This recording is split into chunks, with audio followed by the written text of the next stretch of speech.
for my master's and was ready to pick a topic for my thesis, my lecturers and everyone else in my university told me to follow my passion and to work on something I'd like to read and write about a lot.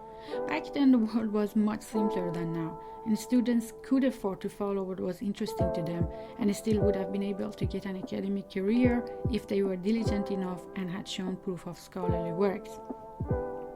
My lecturers did not tell me anything about the future and planning when they gave me their advice. Fast forward to slightly more than a decade and we are in a different world. A world that changes fast in its demands, needs, and what a career looks like and should look like in the future. Even though I still believe you have to like what you do to be able to maintain it for a long time, the world doesn't entirely agree with me on this issue anymore. It's not a darker world, but just a different world.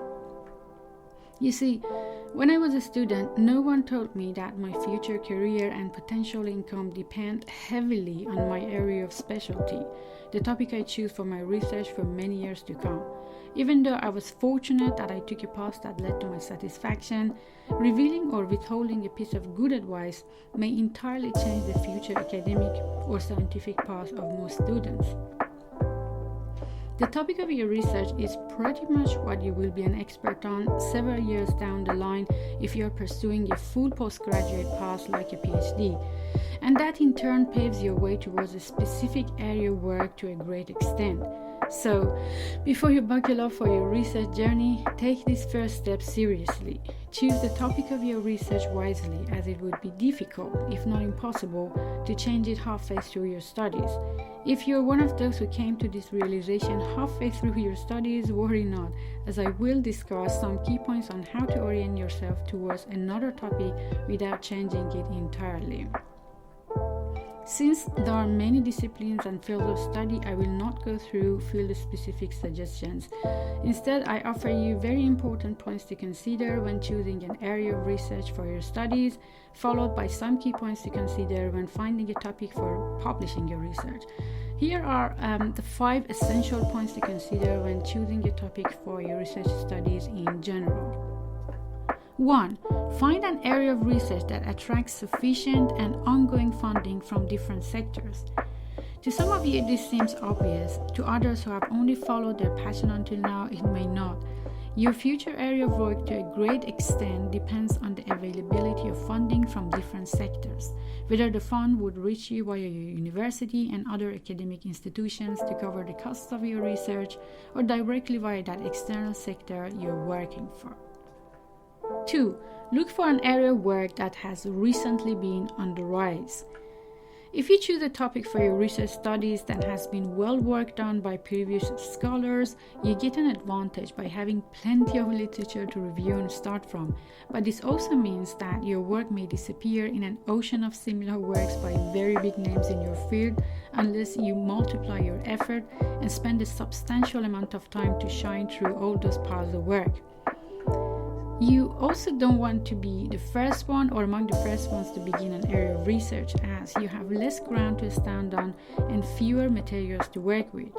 You want to ride on the tide of a recently rising wave that could potentially last long enough for you to make a career out of it. 3. Consider the practicalities and availabilities. Not everything in your academic journey will be an ideal situation. Sometimes you will be restricted by the availability of supervisors and established research in your institution. Sometimes you need to consider the availability of lab equipment, study materials, workspace, and data collection means. It is important that you make a list of possibilities first and craft your research idea based on that. 4. Watch out for your watch. Time is an essential factor, yet an underestimated one for your research studies.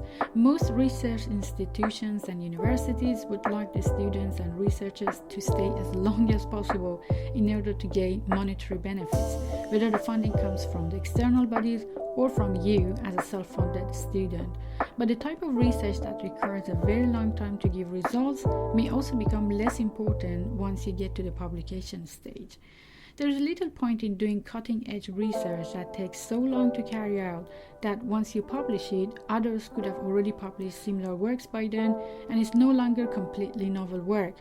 There will still be much value to a great research result, but it most probably won't be a cutting-edge one if it takes too long to conduct. Time is also important if you are self-funded and need to enter the job market sooner. 5. Give room to your research to grow. It happens to many students that at some point during their studies or work, they find the continuation of that research very difficult or impossible, and therefore need a change in the direction of their work. If the initial topic or area of research has been defined narrowly and strictly, there will be little room to maneuver around the same idea. Keep this in mind when initially designing your research to give room for future possibilities or failures, so that you can just reorient your work around the same idea or area instead of completely changing the course. If at some point during your studies or research you decide to reorient your work because continuing that line of research is no longer plausible nor beneficent, then consider these suggestions. If you have already spent a lot of time and budget, you may not want all that to go to waste. Instead, you may wish to add a specific agenda to that line of research and gradually realign your work towards your new agenda or goal. You can also change the perspective.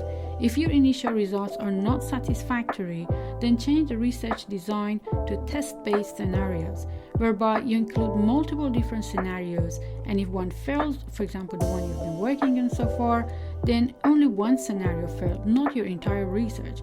Therefore, you simply move on to the next scenario and so on.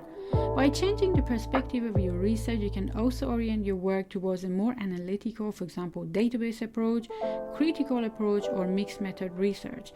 Finally, and if these suggestions do not work, you may wish to acquire additional skills and orient your research towards the application of these skills in your area or line of research. This could be programming or statistical skills. If you have considered all or most of these points, then you're already in a good position, and finding the topic for publishing your work should be easy. Hopefully by now you have conducted some research and have some materials and text to use as the best line for your publication. If you still don't know how to craft your work for a better chance of publication, then I have some additional suggestions and important points for you. 1. On the shoulders of giants. There's no need for overthinking when it comes to the topic of your research and publication. A good strategy is to select 3 to 5 top-ranking journals or publishers in your scientific field and to go through their list of published articles of the last 2 to 3 years each. You will certainly find a pattern. Some keywords and phrases get repeated often, mainly by established researchers in your field. These areas could be indicative of the current rise in the market interest I was referring to previously. Try to incorporate these areas into your research designs and articles. 2. Focus on the significance of your study. This is what I often tell my students and clients. Don't just try to fill in the research gaps. Ask yourself what you're really adding to the field by this study. If your honest answer is something down the line of this research is a replicate of a previous study, or most of my study design is similar to a previous scholar's work, I just added sample data and so on, then most probably the reviewers of your article would know that too. This is one of the main reasons that many manuscripts get rejected straight away. The reviewers simply don't see anything worthwhile in your study. If you sense that this is the case, then follow my previous suggestions about choosing the best research topic or area first. Don't get me wrong, there's definitely nothing wrong with filling the research gaps nor with following the great scholars before you. There's no contradiction between my previous point and this one. You just need to focus on how your results are different or significant and what values your work add to the field. Try to write a persuasive text with a list of possible contributions to the field early on, especially in the significance of the study section of your article, and then rephrase them in the conclusion section, but do not exaggerate the contributions. 3. Get advice from practitioners about real-life problems.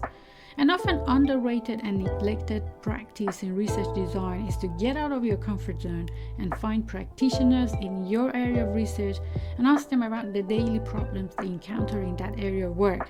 Finding out about the issues in real-life scenarios has the most potential to convince the reviewers and the readership about the significance of your research. You will also have higher chance of publishing your work.